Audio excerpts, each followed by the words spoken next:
त्यांना हेच आहे की निर्मलाताईंनी आपल्या गाव पातळीवर चांगली प्रगती केली. त्याचप्रमाणे आता तालुक्या पातळीवर करावं हेच आमची इच्छा आहे आणि हेच आमचा आशीर्वाद आहे त्यांना.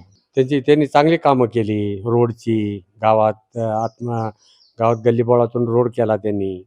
चांगली व्यवस्थित प्रगती केली. लाईटीची बी चांगली व्यवस्था केली.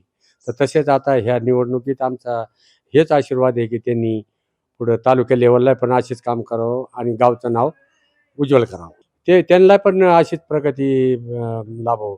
जशी प्रगती त्यांनी गाव याच्यात केलेली, तशी जिल्हा लेव्हलला बी त्यांनी प्रगती करावा, हे असा आमचे आशीर्वाद आहे. यांचे काम आम्ही ऐकून आहे. आता आम्ही बाहेरगावचे असल्यामुळं तरी पण त्यांच्या कामाबद्दल ऐकून आहे. तर त्यांनी पण अजून प्रगती करावी याच्यापेक्षा हेच आमची.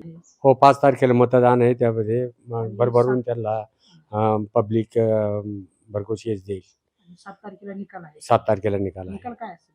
निकाल यांच्याच बाजूने होईल, राष्ट्रवादीच्याच राष्ट्रवादी काँग्रेस पक्षाच्याच बाजूने होईल. तिन्ही उमेदवार निवडून हो, येतील, निश्चित निवडतील. कारण यांची पहिली बी प्रगती चांगलीच आहे.